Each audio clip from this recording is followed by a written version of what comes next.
Hello student, आपके अपने YouTube channel M के साहू सर मैथ क्लासेज में फिर से स्वागत है।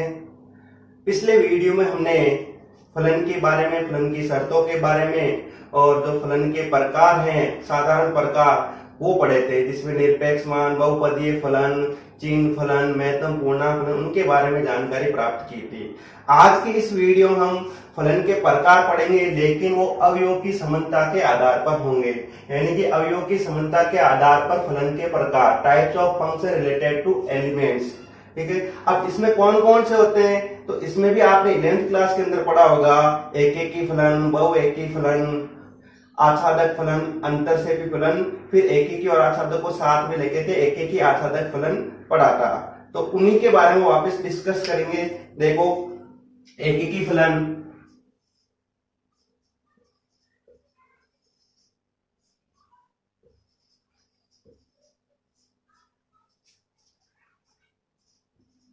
वन फंक्शन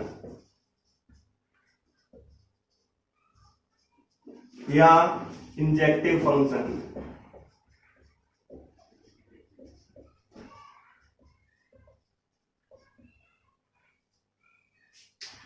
वन फंक्शन या इंजेक्टिव फंक्शन क्या होता है? देखो, ऐसा फलन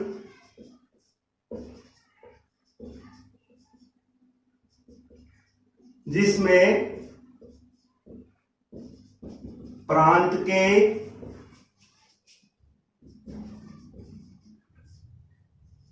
भिन्न भिन्न अवयवों का, प्रांत के भिन्न भिन्न अवयवों का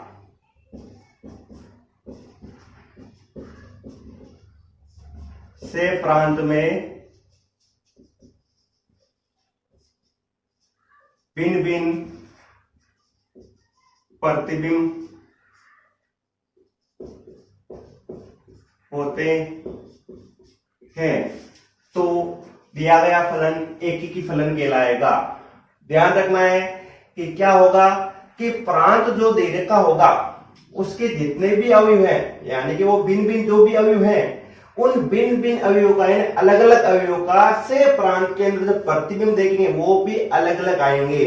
ऐसा नहीं होगा कि प्रांत के 2 या 3 अवयवों का से प्रांत में एक से ही जाके संबंधित हो या संबंध हो, यानी कि अलग अलग प्रतिबिंब प्राप्त होंगे या अलग अलग प्रतिबिंब विद्यमान होंगे, तो दिया गया फलन एक ही फलन कहलाएगा। अब इसे हम समझते हैं वेन डायग्राम के द्वारा।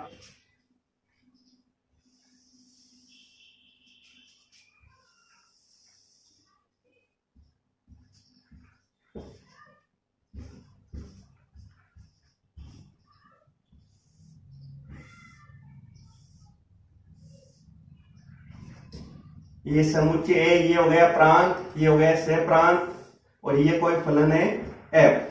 तो यहां यदि आप इस वेन डायग्राम में, वेन आरेख में देखो तो क्या हो रहा है कि 1 2 3 4 ये चारों अवयव भिन्न भिन्न है प्रांत के, तो इनके प्रतिबिंब यदि इधर की तरफ देखें तो वो भी कैसे आ रहे हैं, वो भी भिन्न भिन्न आ रहे हैं। तो ये वाला जो फलन कैसा है, ये वाला फलन है एक ही फलन है।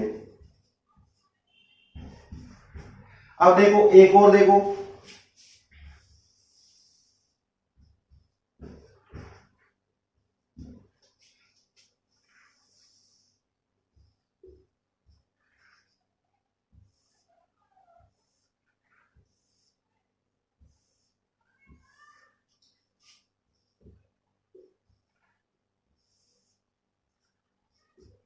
या देखो, क्या ये वाला दिया गया फलन एक ही है? चलो चेक करते हैं कि यहाँ पर तो भिन्न भिन्न है, प्रांत के भिन्न भिन्न अवयव। एक का देखा जाए तो एक ही प्रतिबिंब, इसमें एक का एक से, 2 का बी से, 3 का सी से, 4 और 5, ये देखो इन भिन्न भिन्न अवयवों का प्रतिबिंब कैसा आ रहा है, समान आ रहा है, यानी कि 4 जो है वो डी से कनेक्टेड है और 5 भी जो है वो भी क्या है, डी से कनेक्टेड है, यानी कि 4 और 5 का प्रतिबिंब कैसा हो गया, समान हो गया। इसलिए ये वाला फलन कैसा है, एक ही फलन नहीं है। और एक चीज ध्यान रखना, जब हम बहु एकी फलन पढ़ेंगे तो वहां पर ये लिखेंगे जो फलन एक की नहीं है वो बहु एकी फलन, इसका मतलब ये वाला फलन किस टाइप का, बहु एकी फलन है। ठीक है, तो ये समझ में आया होगा।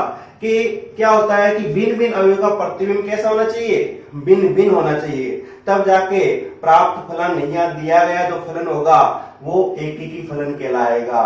भिन्न भिन्न अवयव का सहप्रांत में भिन्न भिन्न प्रतिबिंब होने पर। जैसे एक और एग्जांपल ले लेते हैं यहां पर, देखो कि यहां पर मैंने a बराबर ले लिया है 1 2 3 4 और b बराबर ले लिया है 2 5 8 11 और 14, ठीक है। और फलन हमें दे दिया है कि fx बराबर 3x माइनस 1 और चेक करना है कि ये दिया गया फलन एकीकी फलन है या नहीं है। तो कैसे चेक करेंगे, तो अभी हमारे पास प्रांत में कुछ अवयव विद्यमान है, 4 अवयव से प्रांत में अवयव विद्यमान है, तो आपको प्रांत के अवयव रखना है और परिसर निकाल लेने की। देखो हमने कल पढ़ा था प्रतिबिंबों का समुच्चय परिसर होता है, तो यहां से हमें y निकालना है कि y क्या होगा। तो x बराबर यदि मैं 1 लिखूंगा तो f1 हो जाएगा 3 कोष्टक 1 माइनस 1 बराबर 2, x बराबर 2 लिखूंगा, 2 पर क्या हो जाएगा 6 में से 1 जाएगा 5,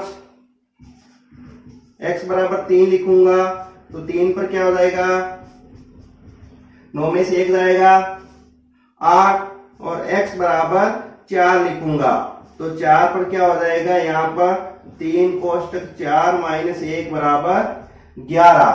तो देखो यहां पर जो आया है कि 1 2 3 4, तो इनके प्रतिबिंब क्या है 2 5 8 11 जो से प्रांत में विद्यमान है, यानी कि प्रतिबिंब अलग अलग आ रहे हैं। भिन्न भिन्न अवयव के प्रांत के भिन्न भिन्न अवयव के प्रतिबिंब भी कैसे हैं, भिन्न भिन्न हैं। अतः fx 3x माइनस 1 एकीकी फलन है और f कहां से कहां है, a से b की ओर अग्रसर है। तो आपको समझ में आया होगा ये एकीकी फलन के बारे में। अब इसके बाद इसके और तरीके हैं एकीकी फलन ज्ञात करने के, तो पहले एक बार वीडियो को पॉज करके लिख लो, उसके बाद आगे बढ़ते हैं। अब देखो जो तरीका पढ़ा था वो वेन डायग्राम और परिभाषा के द्वारा हमने तरीका पढ़ा था। अब जो नॉर्मली इसका जो कॉन्सेप्ट है एकीकी फलन का, जो हम अपनी बुक के अंदर क्वेश्चन को सोल्व करेंगे, वो क्या तरीका है, गणितीय जो तरीका है मैथमेटिकल मेथड, वो क्या है वो देख लेते हैं। देखो कि फलन f a से b, फलन f a टू b एकीकी फलन होगा, एकीकी फलन होगा यदि, देखो आपको करना क्या है यहां पर x1, यहां पर आपको ये करना है कि x1 और x2 दो अवयव ले लो, वो मान लो बिलोंग्स टू a, ठीक है। यदि x1 x2 belongs to a है, या माना लिख दो, एकीकी फलन होगा माना x1 x2 belongs to a, और यहां पर fx1 बराबर fx2 है। यदि fx1 बराबर fx2 है तो इनको सरल करने के बाद x1 बराबर x2 आ जाता है। इनको सरल करने के बाद x1 बराबर x2 आ जाता है, तो दिया गया फलन एकीकी कहलाएगा। यानी कि अब जो x1 x2 है वो सभी के सभी मान प्रांत में से आने चाहिए।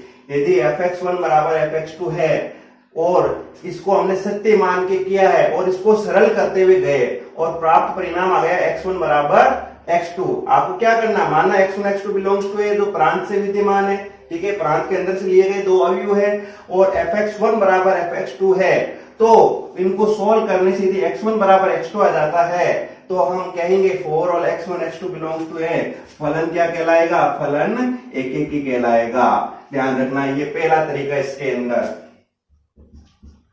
अब इसके अंदर भी दूसरा तरीका देखो, आपको क्या करना, देखो कि माना या करके या माना x1 x2 बिलोंग्स टू ए, यदि आपने शुरुआत के अंदर x1 को x2 के इक्वल नहीं माना, ठीक है, x1 को x2 के इक्वल नहीं माना और इसको सरल करते हुए हमारे पास आ गया कि fx1 ये भी इक्वल नहीं है fx2 के, तो फलन यानी for all x1 x2 belongs to A, फलन क्या कहलाएगा? फलन एकेकी होगा।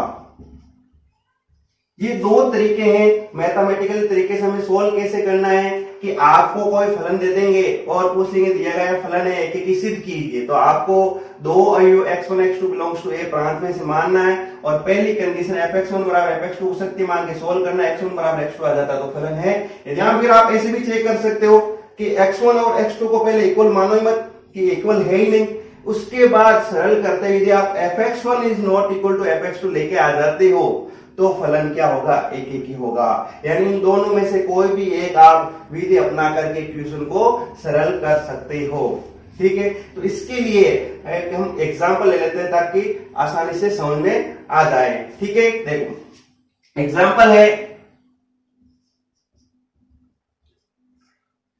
फलन f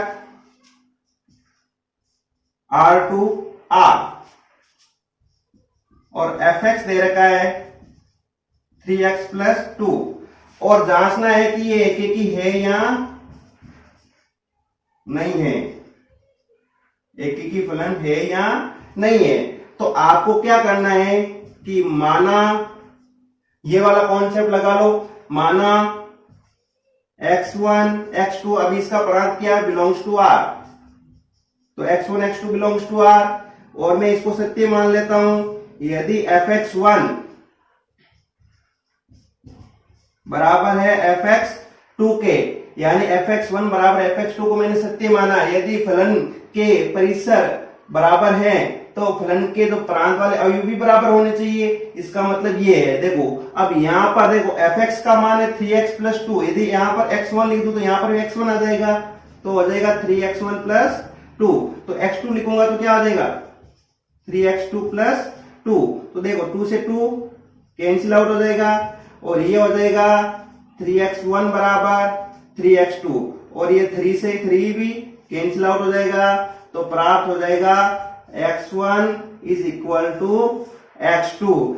ये हो गया for all x1 x2 belongs to R। तो इससे क्या पता चला कि फलन कैसा है? फलन है एकेकी। देखो फलन को हमने बराबर माना और सोल्व किया, प्राप्त किया गया x1 बराबर x2, तो फलन कैसा है? फलन एकेकी है।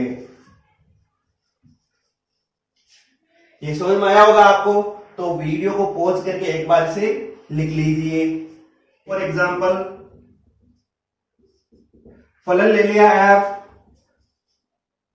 R2 R और यहां पर मैंने ले लिया fx is equal to x square और चेक करना है कि ये दिया गया फलन एकेकी फलन है या नहीं है। तो देखो कैसे, माना x1 x2 belongs to R, ठीक है, x1 x2 belongs to R। अब यहां पर आप चाहो तो कुछ वैल्यू पुट करके भी सोल्व कर सकते हो या जो हमने पहले तरीका पढ़ा उस तरीके से भी कर सकते हो। जैसे मान लो मैंने x1 बराबर 2 ले लिया और x2 बराबर -2 ले लिया और ये यदि दोनों देखे जाए तो दोनों बराबर नहीं है, यानी x1 is not equal to x2 है। अब x1 is not equal to x2 है तो हमें देखना है कि fx1 की वैल्यू क्या आएगी। fx1 का मतलब हो गया f2, यानी कि 2 का स्क्वायर, देखो x की जगह 2 लिखो, 2 का स्क्वायर कितना आया? 4। और fx2 यहां देखो कि f-2 लिखा तो -2 का स्क्वायर, ये भी कितना आया? ये भी हमारे पास 4 आया। और इसके द्वारा क्या पता चला, इसके द्वारा पता चला कि fx1 is equal to fx2। देखो होना क्या चाहिए था कि x1 is not equal to x2, तो fx1 is not equal to fx2 होना चाहिए था, लेकिन यहां पर क्या हो रहा है, fx1 is equal to fx2 हो रहा है, जिस वजह से क्या हो रहा है कि ये फलन एक की नहीं है। और रीजन भी है कि 2 और -2 ये भिन्न भिन्न अवयव थे जो r से लिए गए हैं, r से क्या कर रखे हैं, ले रखे हैं, लेकिन इनके प्रतिबिंब कैसे आ रहे हैं, सेम प्रतिबिंब आ रहे हैं। यानी कि प्लस माइनस वाली संख्या जो भी लोगे आप, तो उनके प्रतिबिंब कैसे आएंगे, उनके प्रतिबिंब हमेशा समान आ रहे हैं। तो ये वाला फलन क्या है, ये वाला फलन एक की नहीं है। ठीक है, कि प्रतिबिंब कारण भी लिख सकते हो, यहां पर कारण क्या है, इसका रीजन ये लिख सकते हो कि यहां प्रांत के भिन्न भिन्न अवयवों का प्रतिबिंब समान प्राप्त होता है। ठीक है, यह प्रांत के भिन्न भिन्न अवयवों का प्रतिबिंब समान प्राप्त होता है, इसलिए फलन एक ही फलन नहीं है। ठीक है, समझ में आया होगा आपको। अब देखो, अब इसके बाद कि एकीकी फलन के बारे में हमने देख लिया कि कौन सा फलन एकीकी है या कौन सा फलन एकीकी नहीं है, हमने उदाहरण देख लिए। अब एकीकी फलन ज्ञात करने की तीसरी जो विधि है वो है ग्राफीय विधि। ग्राफिकल मेथड क्या है, देखो तो एकीकी फलन ज्ञात करने की कौन सी विधि, ग्राफीय विधि के द्वारा एकीकी फलन ज्ञात करना। तो ग्राफीय विधि में जैसे हमने फलन की जांच की थी कि हमने ग्राफ बनाया था और देखा था कि एक्स अक्ष के लंबवत खींची गई लाइन यदि इस ग्राफ को एक बिंदु पर काटे तो फलन है और अन्यथा फलन नहीं है। वो इसी प्रकार से इसमें क्या करेंगे कि y अक्ष के लंबवत लाइन खींचेंगे, यदि वो ग्राफ को एक बिंदु पर प्रतिच्छेद करें या कट करें तो दिया गया जो फलन है वो एकीकी फलन कहलाएगा। कैसे, देखो यदि वक्र का आलेख खींचने पर यदि वक्र के आलेख में y अक्ष के लंबवत खींची गई रेखा के लंबवत खींची गई रेखा आलेख को एक बिंदु पर काटे, एक बिंदु पर प्रतिच्छेद करें तो फलन एकीकी होगा, अन्यथा एकीकी नहीं होगा।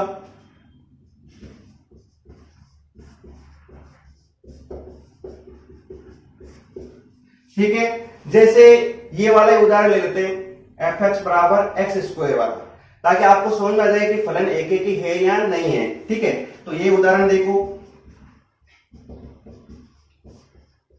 f r से r fx बराबर एक्स स्क्वायर, तो इसका ग्राफ बना लेते हैं। तो ये हमने पहले भी ग्राफ बनाया है, x square equal to 4 y की तरह होगा, ये सांख्यिक परिचय में पढ़ा था। इसका ग्राफ कुछ इस प्रकार से, और यदि यहां पर y अक्ष के लंबवत लाइन खींची जाए, ठीक है, तो देखो ये y अक्ष के लंबवत मैंने लाइन खींच दी। ठीक है, ये लाइन देखो ग्राफ को कितने बिंदु पर कट कर रहा है, 2 बिंदु पर प्रतिच्छेद कर रहा है ग्राफ को। ठीक है, अब यहां से कैसे पता चला कि भाई ये फलन है वो एकीकी है नहीं है, तो पहले तो मैंने बताया कि एक बिंदु पर कट करेगा या प्रतिच्छेद करेगा तो एकीकी, लेकिन ये 2 पर कर गया तो एकीकी फलन नहीं है। इसका रीजन भी देख सकते हो, मान लो ये मैंने देखा x1 और ये देखा है x2, लेकिन यहां पर दोनों के लिए y का मान तो एक समान ही आ रहा है, यानी x1 x2 तो बराबर नहीं है, लेकिन इनके प्रतिबिंब कैसे हो रहे हैं, प्रतिबिंब इनके समान हो रहे हैं, यानी कि भिन्न भिन्न अवयव का प्रतिबिंब कैसा आ रहा है, यहाँ पर समान आ रहा है। यानी कि यहाँ पर देखो कि x1 is not equal to x2 था, बट यहाँ पर fx1 बराबर आ गया fx2। ठीक है, ये वाली कंडीशन हो गई। देखो x1 is not equal to x2, लेकिन क्या हो गया fx1 बराबर fx2, तो ये फलन क्या हुआ, ये फलन एकीकी फलन नहीं होगा। समझ में आया होगा आपको। तो एक बार वीडियो को पॉज करके लिख लो कि फलन एकीकी है या नहीं है। जैसे f r से r, और मैंने यहां पर जो फलन है वो ले लिया है 3x माइनस 1, ये पहले वाला ही फलन हमने ले लिया है। ठीक है, अब पहले इसका ग्राफ बना के चेक करते हैं कि ये फलन एकीकी है या नहीं है। तो ग्राफ बना के देख लेते हैं। यहां पर यदि x बराबर 0 रखोगे तो x बराबर 0 रखने से y बराबर कितना आ जाएगा, -1 आ जाएगा। ठीक है, x बराबर 0 रखने से y बराबर -1, और y बराबर 0 यानी इसको y बराबर 0 यानी कि तो कितना, इस बार में y को 0 लिख दो तो x बराबर हो जाएगा 1/3, तो लगभग यहीं पे आएगा मान लो। तो ये हो जाएगा 1/3, 0। अब मैं इसका ग्राफ कुछ इस प्रकार से बना देता हूं।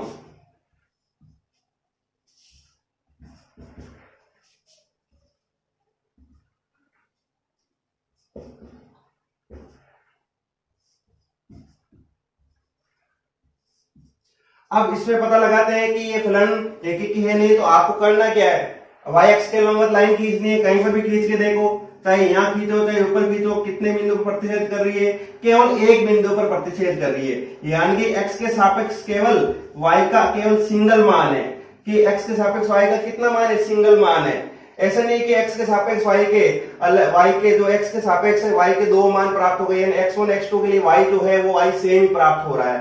ऐसा कोई भी इसमें कुछ है नहीं। आप चाहो तो देखो इसमें ऐसे देख लो कि यहाँ पर मैं लाइन खींच दूं, तो यहाँ पर देख लो आप, तो यहाँ पर यदि इसको मैं x1 ले लूं, मान लो इसको मैंने ले लिया x1, तो यहाँ पर आ गया मान लो y1, और यहाँ ले लिया मैंने x2, तो यहाँ पर आ गया y2। तो आप खुद देख सकते हो कि x1 is not equal to x2 है, x1 is not equal to x2 है, तो y1 is not equal to y2, यानी कि fx1 is not equal to fx2, क्योंकि y1 का मतलब क्या हो गया, y1 का मतलब हो गया fx1, और y2 का मतलब हो गया fx2।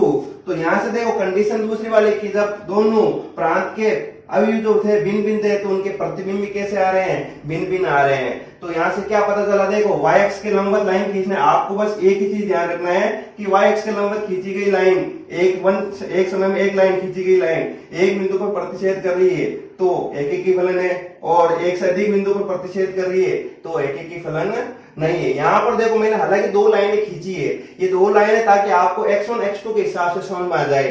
ठीक है, तो एक बार इसे भी लिख लीजिए। अब अगला जो पॉइंट है वो है बहुएकी फलन।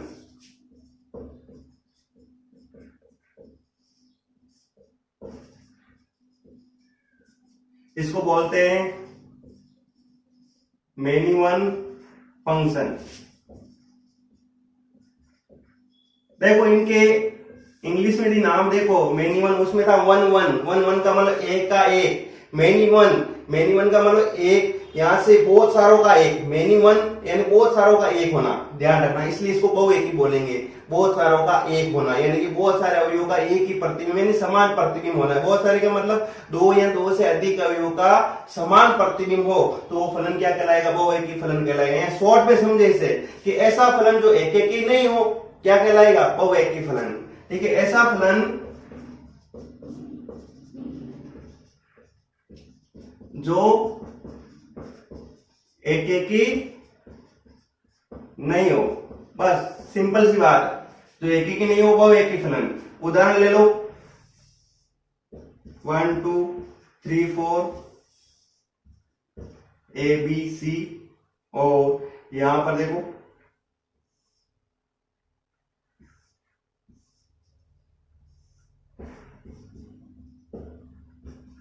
तो यहां से क्या पता चल रहा है कि इस एक का भी एक ए प्रतिबिंब है और दो का भी ए प्रतिबिंब है, यानी कि समान प्रतिबिंब हो रहे हैं, यानी भिन्न भिन्न अवयव का समान प्रतिबिंब है, इसलिए फलन एकेकी नहीं है। इसलिए एकेकी नहीं है तो क्या हो रहा है, फलन कैसा है, बहुएकी फलन है।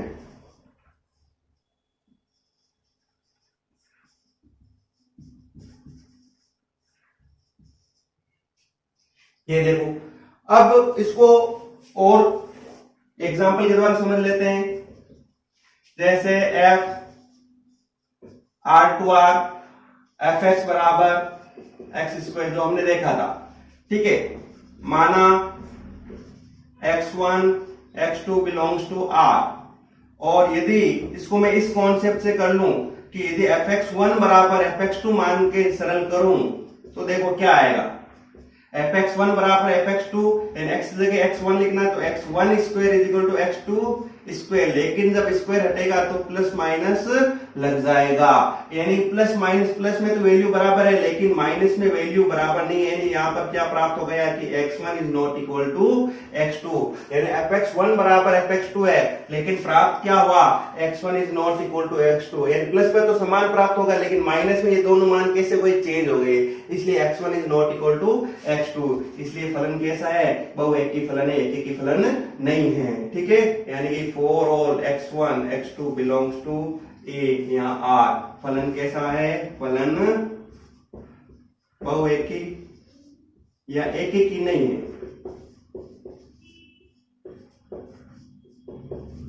या हमने पहले भी देखा था इसका ऐसे कि x1 x2 belongs to R, यदि मैं ऐसा ले लूं कि x1 बराबर ले लूं मैं माइनस के 2 या माइनस के 3 और x2 बराबर प्लस के 3, क्योंकि दोनों वास्तविक संख्या से रिलेटेड है। यहां से लेना, ध्यान रखना प्रांत से x1 x2 को, यहां से देखा जाए तो x1 is not equal to x2, यदि मैं यहां पर fx1 निकालू, fx1 का मतलब f माइनस के 3 तो माइनस के 3 का स्क्वायर हो जाएगा 9, और fx2 निकालूं तो fx2 का मतलब हो जाएगा f3 यानी कि 3 का स्क्वायर, ये भी 9, तो यहां से पता चल रहा है ये दोनों मान कि fx1 बराबर क्या हो गया, fx2, यानी कि यहां पर भिन्न भिन्न अवयव का समान प्रतिबिंब है, कि यहां प्रांत के भिन्न भिन्न अवयव का समान प्रतिबिंब है, अतः फलन बहुएकी है, क्योंकि एक ही नहीं है इसलिए क्या होगा, बहुएकी फलन है। ये था इसके अंदर, तो एक बार वीडियो को पॉज करके लिख लो, एक ही फलन एक बार क्लियर हो जाना चाहिए, एक ही बहुएकी फलन। एग्जाम्पल है कि f R2R और fx बराबर है sin x, ये देखना है कि दिया गया फलन sin x एक ही फलन है या बहु एक ही फलन है, यानी एक ही है या नहीं है, ठीक है। तो कैसे पता चलेगा, माना x1 x2 belongs to R, और x1 जब भी त्रिकोणमितीय फलन आए तो आप ये वाली जो विधि है इस विधि के द्वारा आपको करना है, ठीक है। क्या देखो, आपको पता होना चाहिए कि जितने भी त्रिकोणमितीय फलन वो आवर्ती फलन होते हैं। आवर्ती फलन का मतलब होता है वो फलन क्या होते हैं, हर एक 0 से 2 पाई के बाद में, जैसे साइन और कोस 2 पाई के बाद में आवर्ती होते हैं, जैसे टेन और कोस 2 पाई के बाद आवर्ती होते हैं, इसी प्रकार से आपको देखना है कि जितने भी आवर्ती फलन है, चाहे त्रिकोणमितीय अन्य फलन हो, ठीक है, वो सामान्यतः दी गई शर्त के अनुसार, ठीक है, यदि वो शर्त है उसके अकॉर्डिंग देखा जाए तो वो फलन क्या होंगे, एक ही नहीं होंगे, ठीक है। देखो कैसे कि x1 बराबर मैंने ले लिया 0 और x2 बराबर मैंने ले लिया 2 पाई, x1 बराबर 0 और x2 बराबर 2 पाई, तो यहां से पता चल रहा है कि x1 is not equal to x2, ये हमने कंडीशन मानी है, सत्य मानी है कि पहली कंडीशन क्या है कि x1 और x2 क्या है, बराबर नहीं है। अब यदि इसके द्वारा मैं fx1 निकालूं, fx1 का मतलब f0 निकालूं तो साइन 0 का मतलब हो जाएगा 0, और fx2 निकालूं, fx2 का मतलब f2 पाई का मतलब हो जाएगा साइन 2 पाई का मतलब भी होता है 0, तो यहां से पता चला कि fx1 is equal to fx2, लेकिन हमें शर्त क्या होनी चाहिए, यदि इसको सत्य माना x1 is not equal to x2 तो यहां पर भी आना चाहिए था fx1 is not equal to fx2, यहां पर बराबर है इसलिए फलन एक ही नहीं है, क्यों, क्योंकि भिन्न भिन्न अवयव का प्रतिबिंब कैसा हो गया, समान हो गया। तो यहां लिखेंगे यहां भिन्न भिन्न अवयव का समान प्रतिबिंब हैं, समान प्रतिबिंब हैं, अतः फलन एकेकी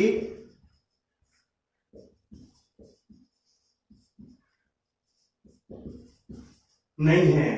ठीक है, अब इसी को मैं ग्राफ के द्वारा भी समझा देता हूं ताकि आपको क्लियर हो जाए कि ये ग्राफ के द्वारा कैसे पता चले कि फलन एक ही नहीं है। तो इसका ग्राफ तो आपको पता ही होगा, ग्राफ क्या होता है, देखो इसका इस साइड में चलेगा और इस साइड में भी चलेगा और ये कंटिन्यू आगे चलता रहता है, ध्यान रखना ये आगे की तरफ चलता रहता है। ठीक है, अब यहां पर आपको करना क्या है कि y एक्स के लंबवत लाइन खींचनी है और y एक्स के लंबवत खींची गई लाइन यदि इसको एक बिंदु पर काटे तो एक ही होगा और एक से अधिक बिंदु पर काटे तो एक ही नहीं होगा। तो देखो y एक्स के लंबवत लाइन खींची है तो ये आगे जाकर के प्रत्येक बार देखो जगह जगह जाकर के ये क्या हो रही है कि इस ग्राफ को, ये वाली खींची गई लाइन इस ग्राफ को एक से अधिक बिंदु पर प्रतिच्छेद कर रही है, इसलिए फलन एक ही नहीं है। रीजन आप देख सकते हो कि यहाँ पर देखो कि यहाँ पर मैंने मान लिया x1 और यहाँ पर मान लिया x2, लेकिन यहाँ पर y के मान कैसे हो रहे हैं, y के मान समान हो रहे हैं। ठीक है, देखो ये समझ में आया होगा। आप खुद भी देख सकते हो यहाँ पर कैसे कि यदि मान लो x1 बराबर मैंने π/4 मान लिया और x2 बराबर 3π/4 मान लिया। ठीक है, x1 बराबर π/4, x2 बराबर 3π/4, तो यहाँ पर जो वैल्यू होती है sin π/4 की वैल्यू, x1 का मतलब हो गया यहाँ पर sin π/4 और sin π/4 की वैल्यू 1/√2 और sin 3π/4 की वैल्यू भी क्या हो जाएगी, 3π/4 की वैल्यू भी 1/√2। यानी क्या पता चला कि x1 is not equal to x2, लेकिन यहाँ पर क्या है fx1 is equal to fx2, इसलिए ये वाला फलन यहाँ पर नॉट इक्वल टू, तो यहाँ पर नॉट इक्वल आना चाहिए था लेकिन यहाँ पर इक्वल आ गया, इसलिए फलन कैसा है, एक ही नहीं है, बहुएकी फलन है।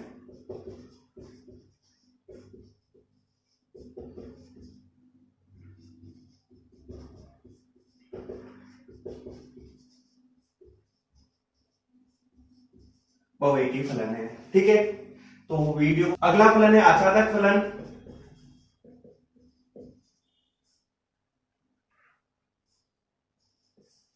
आच्छादक फलन इसको बोलते हैं onto function, onto function English में बोलते हैं सर्जेक्टिव, सर्जेक्टिव फंक्शन।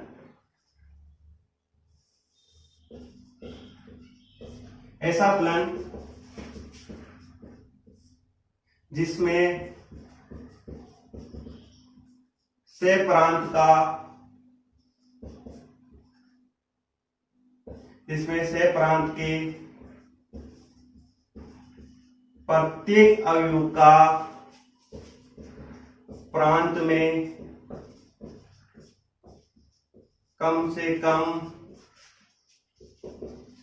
एक पूरे प्रतिबिंब विद्यमान हो। यानी कि यहां पर पता चल रहा है कि से प्रांत के प्रत्येक अवयव का प्रांत में कम से कम एक पूरे प्रतिबिंब, मैंने आपको बताया था कि प्रतिबिंब आएंगे से प्रांत में, पूरे प्रतिबिंब आएंगे प्रांत में, यानी से प्रांत का प्रत्येक अवयव का प्रांत में कम से कम एक पूरे प्रतिबिंब होना चाहिए। यानी कि से प्रांत का जो अवयव हो इधर की तरफ, इधर से इधर की तरफ कम से कम एक अवयव के साथ तो कनेक्ट होना ही चाहिए। अब कम से कम का मतलब है कि वो एक के साथ भी हो सकता है, एक से अधिक के साथ भी हो सकता है। ठीक है, कैसे देखो,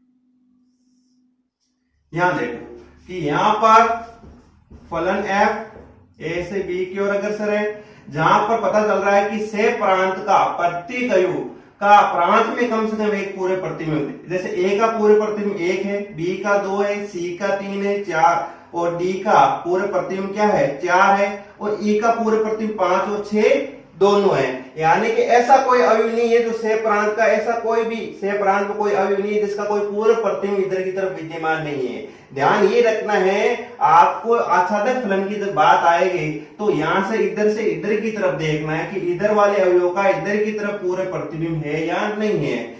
जब एकीकी फलन की बात होती थी तो हम इधर से इधर की ओर देखते थे, जबकि आच्छादक फलन की बात होगी तो इधर से इधर की ओर देखेंगे, यानी राइट से लेफ्ट की ओर देखेंगे। ठीक है, यहां पर ये फलन कैसा है, आच्छादक फलन है। क्या है, आच्छादक फलन है। तो इसमें एक चीज ध्यान रखना है कि जब सेह प्रांत का प्रत्येक अवयव काम में आ गया, सेह प्रांत का प्रत्येक अवयव प्रांत के अवयव के लिए प्रतिबिंब है, तो इसका मतलब सेह प्रांत और परिसर है वो बराबर हो गया, क्योंकि प्रांत का देखो 1 2 3 4 5 6 यदि इनका परिसर निकाले तो A B C D E आएगा। यदि यहाँ पर इनका परिसर देखा जाए तो परिसर कैसा आ रहा है, परिसर आ रहा है इसमें A B C D E, जो किसके बराबर हो गया, सेह प्रांत के बराबर हो गया। इसलिए आच्छादक होने के लिए शर्त क्या होगी कि आच्छादक कोई फलन आच्छादक होगा तो आच्छादक फलन की शर्त है परिसर बराबर क्या होना चाहिए, परिसर जिसको रेंज बोल सकते हैं वो बराबर होना चाहिए सेह प्रांत के कोडोमेन। ठीक है, तो आच्छादक होने की शर्त हो गई कि परिसर बराबर क्या होना चाहिए, सेह प्रांत होना चाहिए। ठीक है, देखो एक और देख लो एग्जांपल।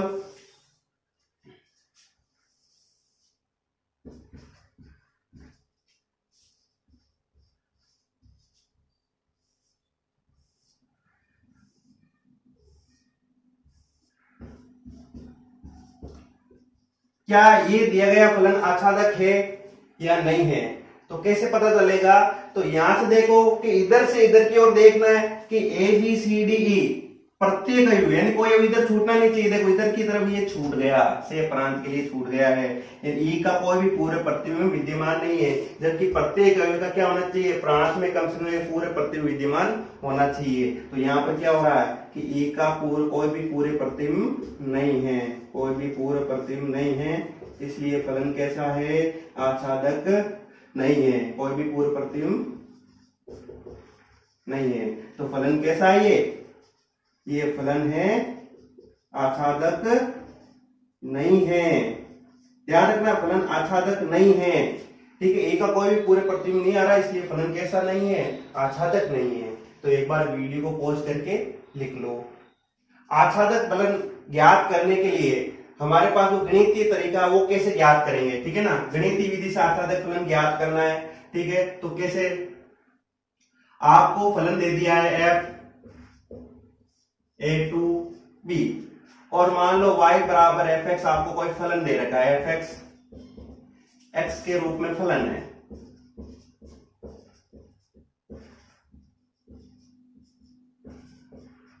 ठीक है, अब आपको करना क्या है, आच्छादक फलन ज्ञात करने की इस विधि में आपको मानना है y belongs to b, y belongs to b, क्यों fx बराबर y बिलोंग्स टू b और fx बराबर यहां होगा y, मानना y बिलोंग्स टू b और fx बराबर क्या होगा y।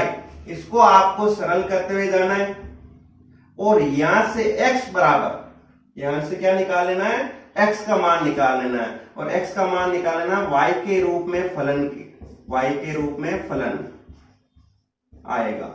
x का मान क्या आएगा, y के रूप में फलन आएगा।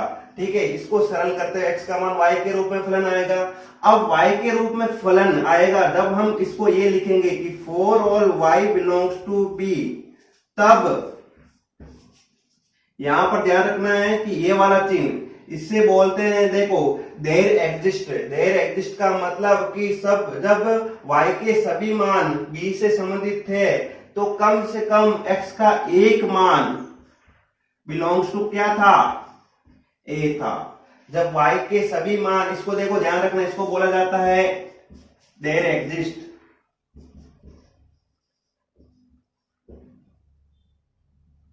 There exist. ठीक है, देयर एग्जिस्ट का मतलब कम से कम एक या कुछ इस प्रकार से विद्यमान है, कम से कम एक या एटलीस्ट वन कह सकते हो कि for all y belongs to b, तो कम से कम x बिलोंग्स टू, कम से कम एक x बिलोंग्स टू a विद्यमान है। ठीक है, तो उस समय हम कहेंगे कि परिसर बराबर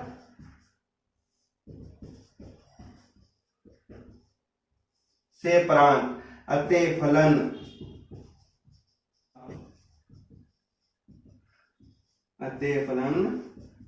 आच्छादक होगा।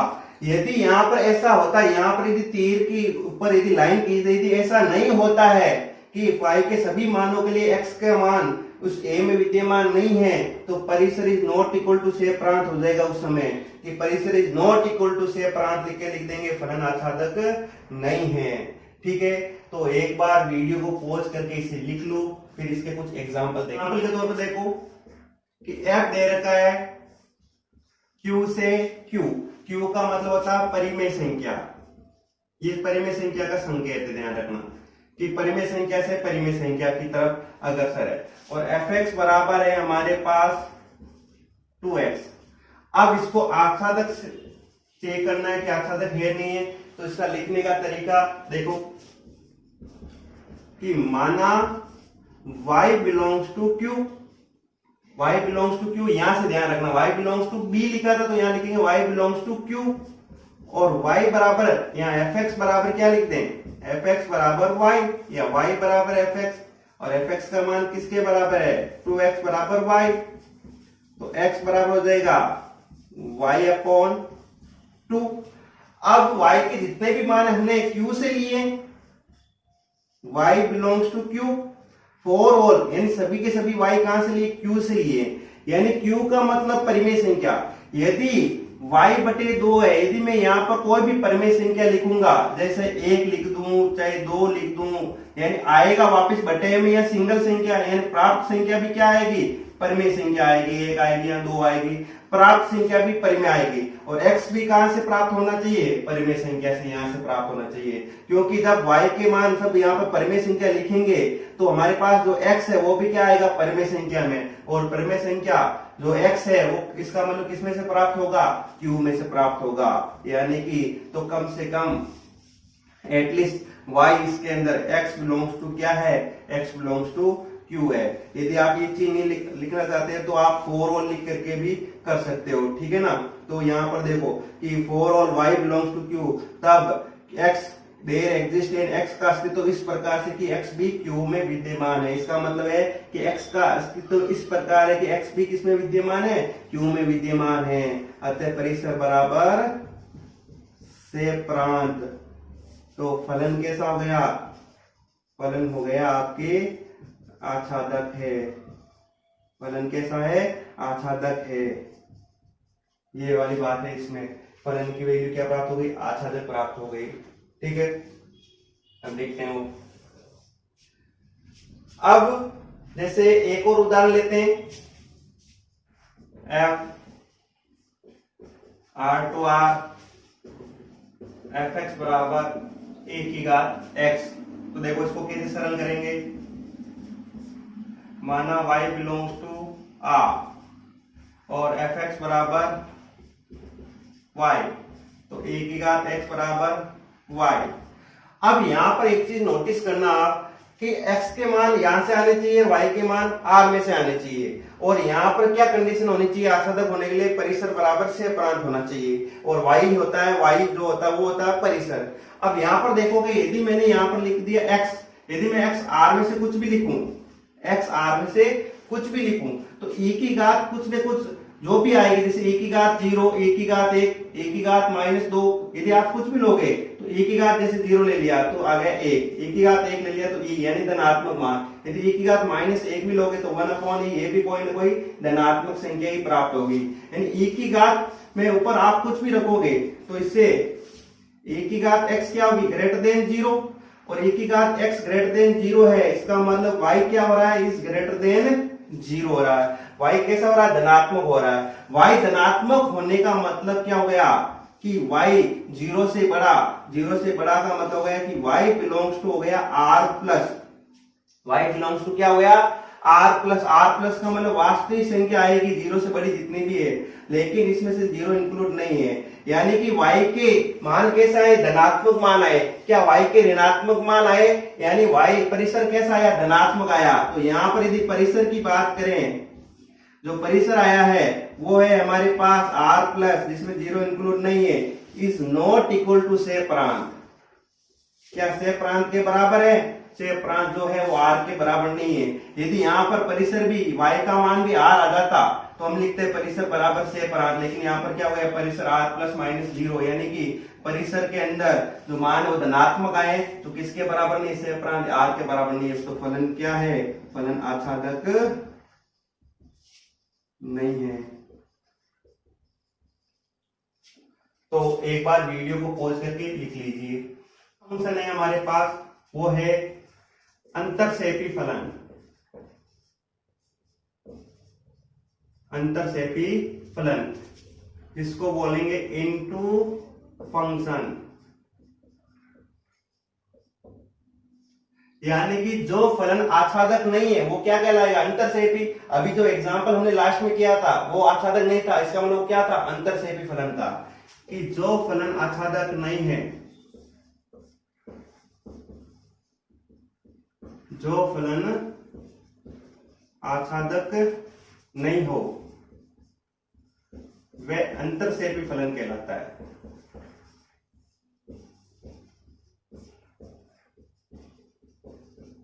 जो फलन आच्छादक नहीं हो वह अंतरसेपी फलन कहलाता है। जैसे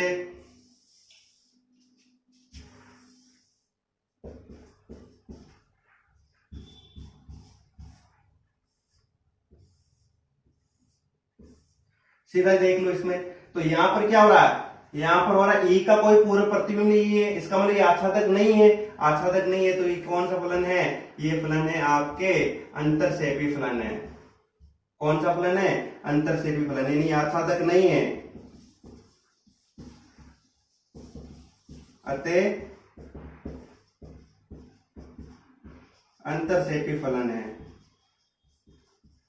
कैसा फलन है ये, अंतरसेपी फलन है। और अंतरसेपी फलन का मतलब क्या हो गया कि यहां पर क्या हो रहा है, परिसर इज नॉट इक्वल टू से प्रांत, इसलिए अंतरसेपी फलन है। ठीक है, अब आगे देखो।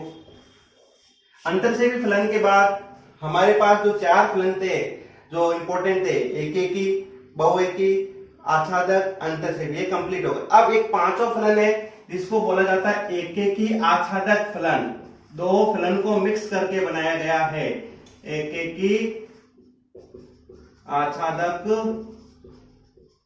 फलन। इसको बोलते हैं 1:1:2 फंक्शन, या फिर इसको बोलते हैं बाइजेक्टिव फंक्शन। बाइजेक्टिव फंक्शन ऐसा फलन जो एकेकी होने के साथ साथ क्या हो, आच्छादक हो।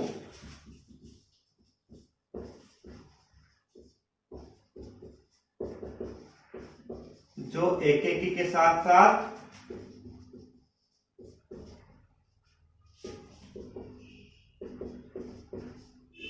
आच्छादक फलन भी हो, एकेकी के साथ साथ क्या हो, आच्छादक फलन भी हो, तो इसलिए इसको बोलते हैं एकेकी आच्छादक फलन। यानी इसमें शर्तें ये होनी चाहिए, शर्त क्या होनी चाहिए कि एक तो फर्स्ट नंबर कि एकेकी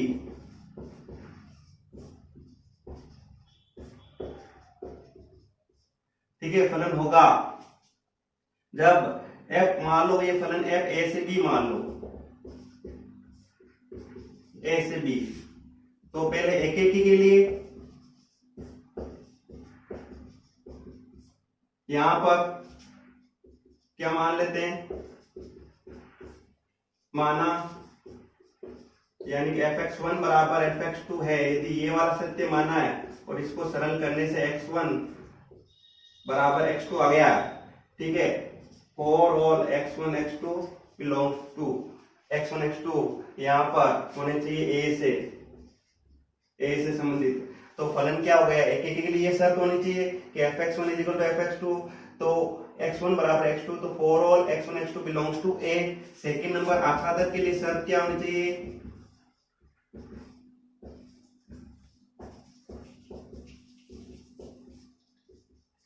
आच्छादक के लिए होना चाहिए यहां पर f y बिलोंग्स टू, यहां पर ऐसे लिख दो कि for all y belongs to b। तो यहां पर there exist x belongs to a, तब ये क्या होगा? आच्छादक फलन होगा। यानी y के सभी मान जब b में से लिए गए हैं तो x का कम से कम एक मान है जो a में जरूर प्राप्त होगा, यानी कि प्रत्येक मान के लिए कम से कम एक पूरे प्रति में विद्यमान होगा। ठीक है, ये दो शर्तें हैं, यानी एक भी होना चाहिए और आच्छादक भी होना चाहिए। यानी ये कह सकते हैं इसमें परिसर बराबर से प्रांत, परिसर बराबर से प्रांत। अब एग्जांपल देख लेते हैं जो एक भी हो और क्या हो? आच्छादक भी हो। देखो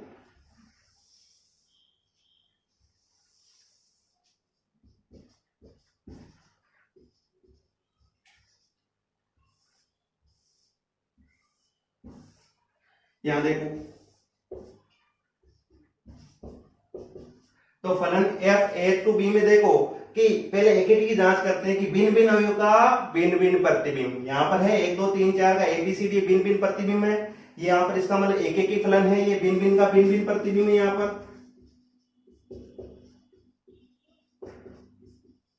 का भिन्न भिन्न प्रतिबिंब।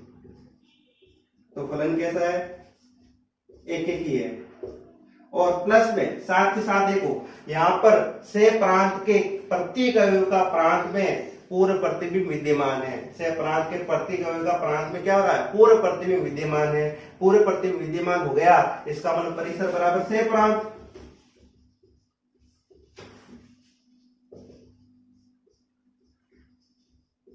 अतः फलन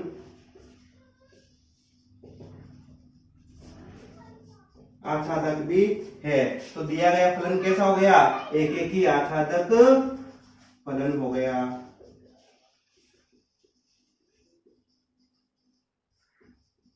एक ही आच्छादक फलन हो गया। तो एक बार वीडियो को पॉज करके इसे लिख लीजिए। एक एग्जांपल देख लेते हैं। f r2 r और fx बराबर है 2x प्लस 3। अब यहां पर क्वेश्चन पूछा गया है कि एक ही आच्छादक फलन है या नहीं है, कि दिया गया फलन एक ही आच्छादक है या नहीं है। तो सबसे पहले हम इसको कैसे सरल करेंगे?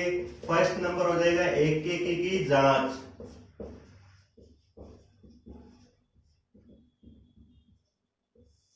ठीक है, आपको अपने नोटबुक के अंदर और बोर्ड एग्जाम के अंदर भी इसी तरीके से आपको एक ही आच्छादक जांच करने हैं। ये हमारे आगे के क्वेश्चन के अंदर है। आपके कंपोजिट फंक्शन जो प्रश्नावली है उसके प्रतिलोम जो फलन है उसके अंदर इस टाइप के एग्जांपल है, तो वहां पर जरूर देखेंगे और से।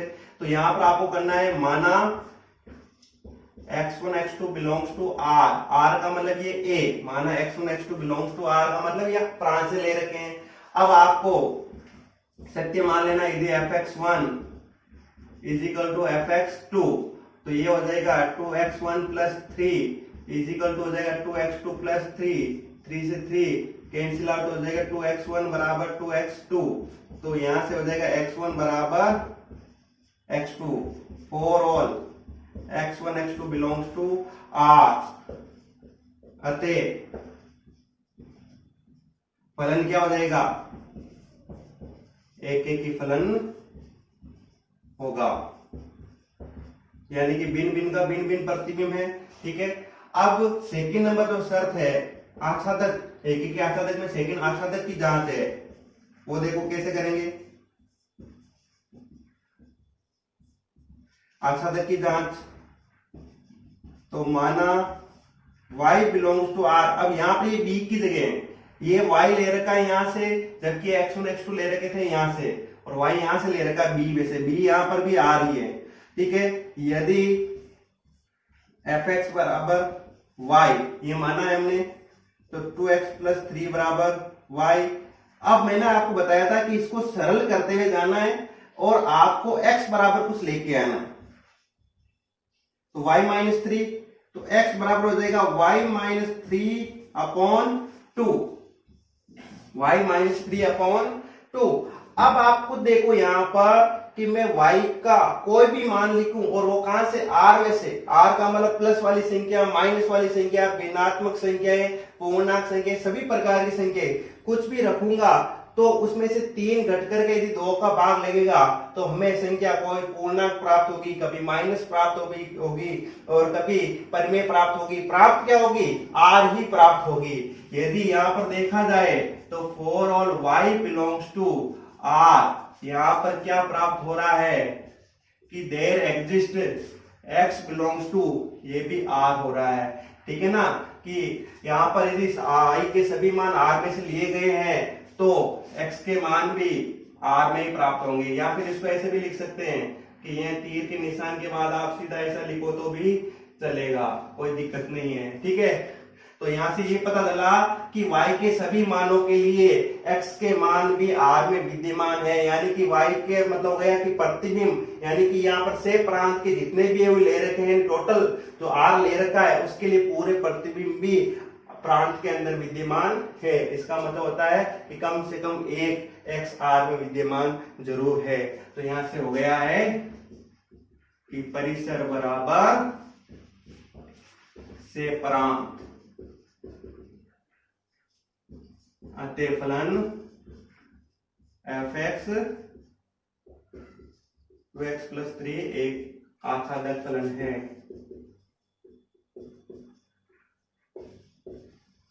अब दिया गया फलन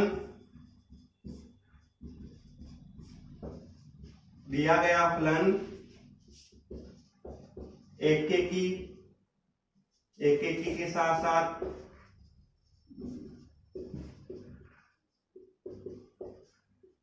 आच्छादक है, अतः फलन एकेकी आच्छादक फलन होगा।